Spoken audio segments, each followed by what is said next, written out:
എന്റെ പൊന്നെ, അത്ഭുതാവഹമായിട്ടുള്ള, അവാർഡിന് അർഹമായിട്ടുള്ള, അതല്ലെങ്കിൽ നമ്പർ വൺ കേരളത്തിന്റെ വാർത്തകളാണ് ഗംഭീരമായിട്ട് വന്നുകൊണ്ടിരിക്കുന്നത്.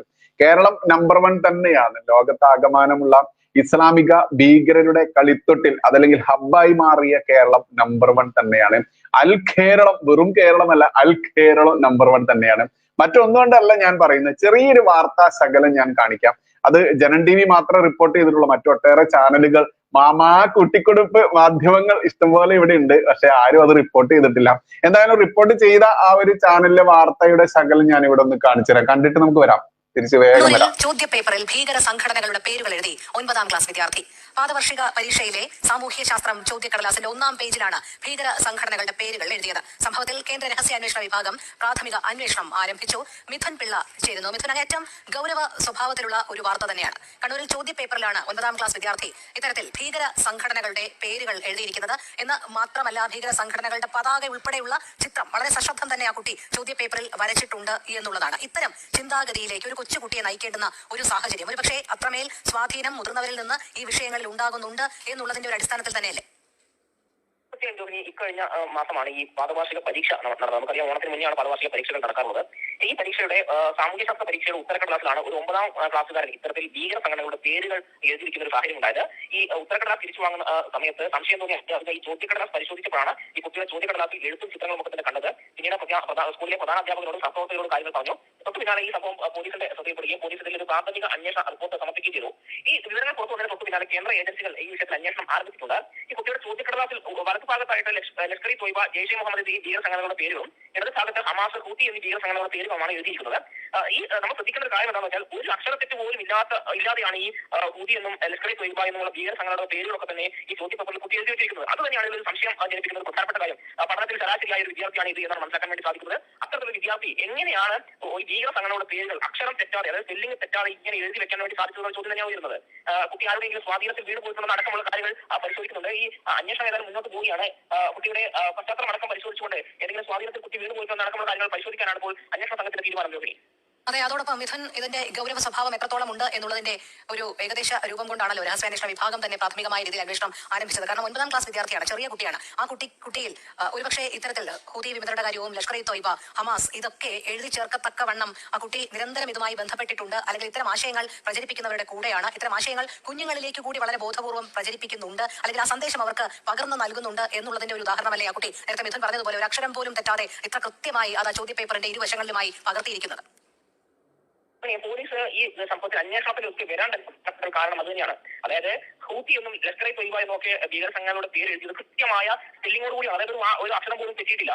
അപ്പോൾ ഏതെങ്കിലും ഒരു സ്വാധീനത്തിൽ അല്ലെങ്കിൽ സാമൂഹ്യ മാധ്യമങ്ങളിലൂടെയോ മറ്റോ ഇത്തരം ഈ ഭീകരവാദ ബന്ധങ്ങൾ പ്രചരിപ്പിക്കുന്ന സംഘത്തിന്റെ കെണിയിൽ കുട്ടി വീട് പോയെന്ന സംശയം ഉണ്ടായിരുന്നു. ആ ഒരു പശ്ചാത്തലത്തിൽ കൂടിയാണ് അന്വേഷണത്തിലേക്ക് പോലീസ് കൃത്യമായി എത്തുന്നത്. ഈ പോലീസ് ഒരു പ്രാഥമിക അന്വേഷണം നടത്തി അതിന്റെ റിപ്പോർട്ട് സംസ്ഥാന ഇന്റലിജൻസിന് കൈമാറിയിട്ടുണ്ട്. ഈ വിവരങ്ങളുടെ പശ്ചാത്തലത്തിലാണ് ഇപ്പോൾ കേന്ദ്ര ഇന്റലിജൻസ് ഏജൻസികൾ അന്വേഷണം തുടങ്ങിയിട്ടുള്ളത്. ഇതൊക്കെ കണ്ടിട്ട് പ്രാന്തായില്ലെങ്കിൽ അത്ഭുതമുള്ളൂ. ചിരിക്കണോ കരയണോ, അതല്ലെങ്കിൽ പ്രാന്തായി മാറി ആണോ ആളുകൾ എന്നുള്ളത് ചോദിക്കുന്നിടത്ത് ഒരർത്ഥമില്ല. എന്തായാലും ഇത് ജനൻ ടി വി പ്രസിദ്ധീകരിച്ച വാർത്തയാണ്. ഇനി മാതൃഭൂമി ചാനലിന്റെ ടെക്സ്റ്റ് എഡിഷനിൽ വാർത്ത, അതിന് ഓൺലൈൻ വെബ്സൈറ്റിൽ കൊടുത്തൊരു വാർത്തയുണ്ട്. അത് ഗംഭീരാണ് കേട്ടോ. കാരണം ഇതിന്റെ തീവ്രമായിട്ടുള്ള ഗൗരവം എത്രത്തോളം ഉണ്ട് എന്ന് നമ്മൾക്ക് എല്ലാവർക്കും മനസ്സിലായി. അതായത് വെറും 9ാം ക്ലാസ്സിൽ പഠിക്കുന്ന ഒരു കുട്ടി ഈ ഇസ്ലാമിക കൊടുംഭീകര, ലോകത്താകമാനം വ്യാപിച്ചു കിടക്കുന്ന ഇസ്ലാമിക കൊടുംഭീകരതയുടെ പേരുകളും അതല്ലെങ്കിൽ അവരുടെ ചിഹ്നങ്ങളും പതാകകളും ആയുധങ്ങളുടെ തോക്കടക്കമുള്ള ചിത്രങ്ങളും ഒക്കെ, ബോംബടക്കമുള്ള ചിത്രങ്ങളും ഒക്കെ വരച്ചു വെക്കുക, അക്ഷരത്തെറ്റ് പോലും ഇല്ലാത്ത അത്ര കണ്ട് ഗൗരവകരമുള്ള വാർത്ത. അത് മാതൃഭൂമി, നമ്മുടെ മാതൃഭോഗി അങ്ങനെ വിളിച്ചാലും കുറ്റപ്പെടുത്താനാവില്ല. കാരണം ഇവിടെ പെറ്റ നാടിനെ കൂട്ടിക്കൊടുക്കുന്നവരാണ് ഇവിടുത്തെ മാമാ മലയാള മാധ്യമങ്ങൾ എന്നുള്ളത് നമുക്ക് അക്ഷരം തെറ്റാതെ അറിയാൻ പറ്റും. അത്തരത്തിൽ മാതൃഭൂമി കൊടുത്ത എങ്ങനെയെന്ന് അറിയാമോ? ചോദ്യക്കടലാസിൽ ഭീകര സംഘടനകളുടെ പേരെഴുതി സ്കൂൾ വിദ്യാർത്ഥി, അന്വേഷണം തുടങ്ങി. എന്നിട്ട് അടിയിൽ കൊടുത്ത അതിന്റെ ആ വിവരണമാണ് ഏറ്റവും വലിയ രസം. എന്നെങ്ങനെയെന്ന് അറിയാമോ? കണ്ണൂർ 9ാം ക്ലാസ് വിദ്യാർത്ഥി പരീക്ഷാ ചോദ്യക്കടലാസിൽ കുറിച്ച അന്താരാഷ്ട്ര ഭീകര സംഘടനകളുടെ പേരുകളും തോക്ക് ഉൾപ്പെടെയുള്ള ആയുധങ്ങളുടെ ചിത്രങ്ങളും വെറും കൗതുകമാണോ? ആലോചിച്ച് നോക്കണം. വെറും കൗതുകമാണോ എന്ന് അന്വേഷിക്കാൻ പോലീസും കേന്ദ്ര രഹസ്യാന്വേഷണ വിഭാഗവും. അതായത് ഒരു കുട്ടിയുടെ ചില്ലറ ചെറിയ കൗതുകത്തിന് ഈ ഇസ്ലാമിക ലോകത്താകമാനം വ്യാപിച്ചു കിടക്കുന്ന കൊടും ഭീകരന്മാരെയുള്ള മുസ്ലിം ഭീകര സംഘടനകളുടെ പേരെഴുതുക, പിന്നെയോ തോക്കിന്റെ ചിത്രം വരച്ചു വെക്കുക, ഇവരുടെ പതാക വരച്ചു വെക്കുക, ഇവരുടെ ലോഗോ വരച്ചു വെക്കുക, എന്നിട്ടോ ഇതിലൊരു അക്ഷരത്തെറ്റ് പോലുമില്ല. അതിനെ കൗതുകമാണോ എന്ന് അന്വേഷിക്കാനാണ് കേട്ടോ കേന്ദ്ര രഹസ്യാന്വേഷണ വിഭാഗമൊക്കെ അവിടുന്ന് ചട്ടിയും വട്ടിയൊക്കെ എടുത്ത് ഇവിടെ വന്നിരിക്കുന്നത്. ആലോചിച്ച് നോക്കൂ, എത്രത്തോളമാണ് ഇവിടെ വാർത്തകൾ വളച്ചൊടിച്ചുകൊണ്ട് ഇസ്ലാമിക കൊടുംഭീകരതയെ വെള്ളപൂശാൻ വേണ്ടി മാധ്യമങ്ങൾ ഒഴുക്കുന്ന ആ ഒരു പൂങ്കണ്ണീര്, ആ സ്നേഹം, അത് നമ്മൾ കാണാതെ പോരുത്. ഇനി ഇതിന്റെ അടിയിൽ എങ്ങനെ വരുന്ന അറിയാമോ? പോലീസും കേന്ദ്ര രഹസ്യാന്വേഷണ വിഭാഗവും കണ്ണൂർ ജില്ലയിലെ ഒരു സർക്കാർ സ്കൂളിലെ വിദ്യാർത്ഥി ഈ മാസം നടന്ന പാദവാർഷിക, അതായത് ഓണത്തിന് മുമ്പുള്ള പരീക്ഷയിലെ സാമൂഹ്യ ശാസ്ത്രം ചോദ്യക്കടലാസിന്റെ 1-ാം പേജിലാണ് ഭീകര സംഘടനകളുടെ പേരുകൾ എഴുതിയത്.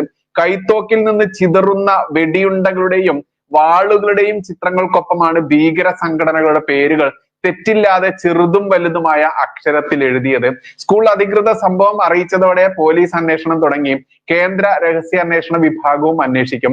പഠനത്തിൽ ശരാശരി നിലവാരം പുലർത്തുന്ന കുട്ടി തീവ്രവാദ സംഘടനകളുടെ പേരുകൾ കൃത്യമായി എങ്ങനെ മനസ്സിലാക്കി എന്നാണ് പോലീസ് അന്വേഷിക്കുന്നത്.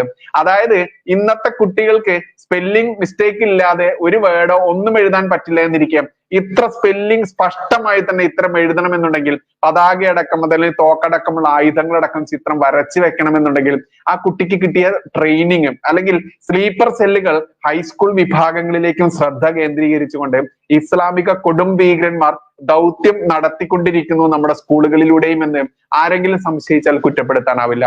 ഇനി ഇതിന്റെ അടിയിൽ വരികയാണ് വാർത്തയുടെ അടുത്ത വിഭവം വരുന്നത് എങ്ങനെയെന്ന് അറിയാമോ? ചോദ്യക്കടലാസിന്റെ വലതുഭാഗത്ത് ലക്ഷർ ഇ തോയിബ, ജെയ്ഷെ മുഹമ്മദ്. നോക്കൂ, ഇതൊക്കെ കേൾക്കുമ്പോൾ നമുക്ക് തന്നെ എനിക്കറിയില്ല കേട്ടോ ഇതിന്റെ യഥാർത്ഥ സ്പെല്ലിംഗ് എന്താന്നുള്ളത്. എന്നീ ഭീകര സംഘടനയുടെ പേരും ഇടതുവശത്ത് ഹമാസ്, ഹൂതി, ഹമാസിന്റെ ഹൂതിയുടെ ഒക്കെ സ്പെല്ലിംഗ് ഒക്കെ കറക്റ്റ് ആണ്. അത് നിങ്ങൾ ആ വാർത്തയുടെ ശകലത്തിൽ കണ്ടല്ലോ. എന്നീ വാക്കുകളാണ് എഴുതിയിരിക്കുന്നത്. ഒരിടത്ത് മൊസാദ് എന്നും പേരിന് നേരെ താഴെ തോക്കിൽ നിന്ന് വെടിയുണ്ട ചിതറുന്ന ചിത്രവും 2 വാളുകളും വരച്ചിട്ടുണ്ട്. ഹമാസ്, ഹൂതി, ലക്ഷർ ഇ തോയിബ എന്നീ പേരുകൾ വലിയ അക്ഷരത്തിൽ എഴുതി.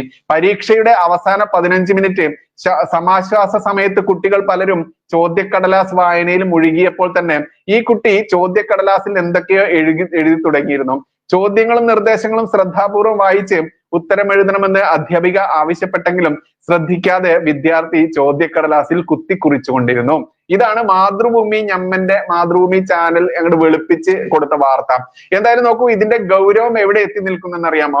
കേരളത്തിൽ നടക്കുന്ന മദ്രസ വിദ്യാഭ്യാസം, മദ്രസകളിൽ എന്താണ് പഠിപ്പിക്കുന്നതെന്ന് ഏതെങ്കിലും ആൾക്ക് സംശയമുണ്ടെങ്കിൽ മറ്റൊന്നുമല്ല, ഇതൊക്കെ തന്നെയാണ് പഠിപ്പിക്കുന്നത്. ഇത്തരത്തിലുള്ള ഈ 9-ാം ക്ലാസ് വിദ്യാർത്ഥി, ഇപ്പൊ ഈ കുട്ടി 9-ാം ക്ലാസ്സിൽ തന്നെ ഇത് കണ്ടെത്തിയത് നല്ലൊരു കാര്യം എന്നാണ് ഞാൻ കരുതുന്നത്. കാരണം എന്താ അറിയാമോ?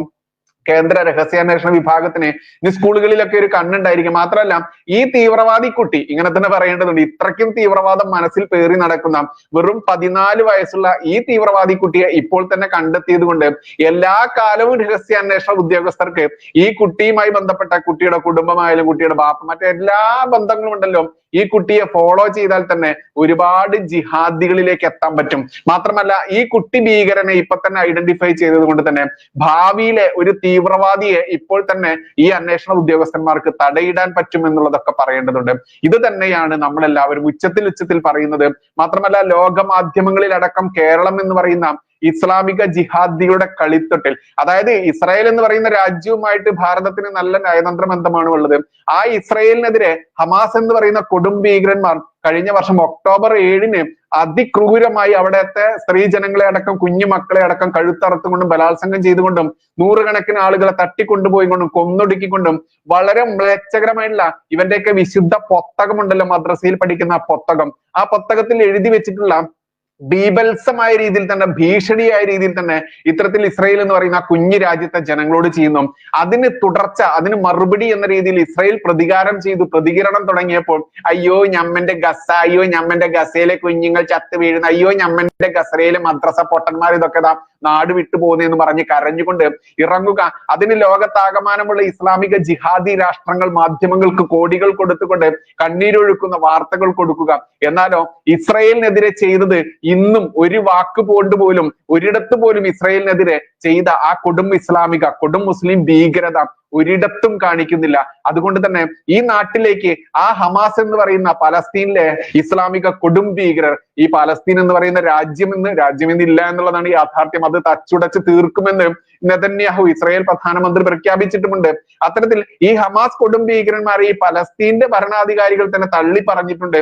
ഈ പലസ്തീനെ ഇങ്ങനെ തള്ളിവിട്ടത് ഈ ഹമാസ് കൊടും ഭീകരന്മാരാകുമ്പോൾ ഈ ഹമാസ് കൊടും ഭീകരന്മാരെ കോഴിക്കോടും മലപ്പുറത്തും അടക്കം മലബാറിന്റെ വ്യത്യസ്ത ഏരിയകളിൽ ഓൺലൈനിലൂടെ കൊണ്ടുവന്നുകൊണ്ട് ഇസ്ലാമിക ഭീകരനെ കൊണ്ടുവന്നുകൊണ്ട് ഇവിടുത്തെ ബഹുഭൂരിപക്ഷം വരുന്ന ഹിന്ദുവിനെ കൊല്ലാൻ വേണ്ടി JCB നിങ്ങളാൽ കഴിയുന്ന രീതിയിൽ കൊന്നൊടുക്കാൻ വേണ്ടി ആഹ്വാനം ചെയ്യുന്ന രീതിയിലേക്ക് ഇവിടെ ഓൺലൈനിൽ കൊണ്ടുവന്നിരുന്ന ഇസ്ലാമിക ജിഹാദിയെ, ആ ഇസ്ലാമിക കൊടും ഭീകരൻ ഹമാസ് ഭീകരനെയൊക്കെ ഇസ്രയേൽ സൗദിയിൽ വെച്ച് തട്ടിയതൊക്കെ നമ്മൾ കണ്ടതാ.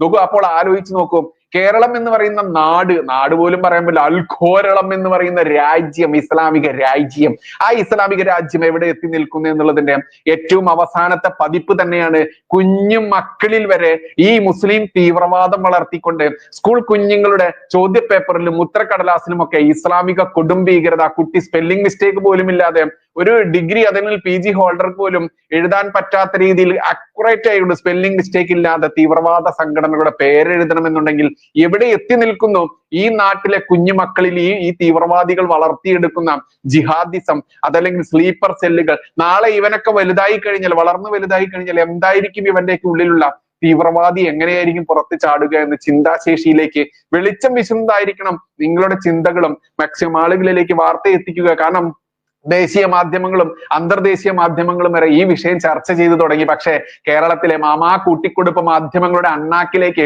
ഇസ്ലാമിക ജിഹാദികൾ സെപ്റ്റിക് ടാങ്ക് മാറ്റി, ആ ടാങ്ക് മാറ്റി ഇവന്റെയൊക്കെ വായിലേക്ക് കൃത്യമായിട്ട് വിട്ടുകൊടുക്കുന്നത് കൊണ്ട് അത് വിഴുങ്ങിയിരുന്നു കൊണ്ട് അവന്റെ അണ്ണാക്കിൽ നിറയെ ഇസ്ലാമിക ജിഹാദികളുടെ അമേധ്യമാവുമ്പോൾ ഒരു മാധ്യമവും ഇവിടെ അത് റിപ്പോർട്ട് ചെയ്യില്ല. മാക്സിമം ആളുകളിലേക്ക് എത്തിക്കുക എന്ന് മാത്രമേ പറയാനുള്ളൂ. നന്ദി, നമസ്കാരം. ജയ് ഹിന്ദ്, ജയ് ശ്രീറാം.